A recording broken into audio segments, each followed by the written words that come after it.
साहेब, एक अत्यंत दुर्दैवी घटना या ठिकाणी घडलेली आहे आणि त्यानंतर आता तुम्ही भेट दिलेली आहे. अक्षरशः अंगावर काटा येतो असे व्हिडिओ सुद्धा समोर आले आहेत त्या घटनेचे. जे व्हिडिओ मला दाखवण्यात आलेला आहे तो अत्यंत भयानक व्हिडिओ आहे.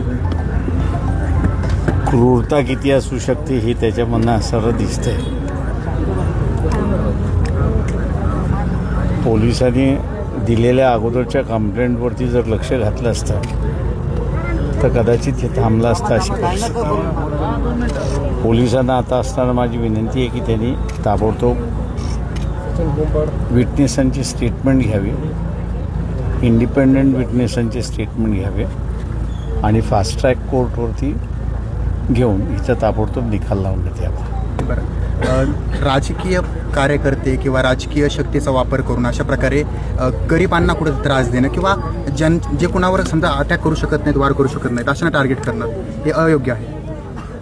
हां, इथे मला वाटतं जे काही मला आता माहिती मिळालेली आहे, वाळू माफिया, पाणी माफिया असं जे आहे त्यांचा बंदोबस्त केला पाहिजे तरच लॉ अँड ऑर्डर थांबेल असं दिसतंय. याच्यामध्ये काही राजकीय वरच असतात.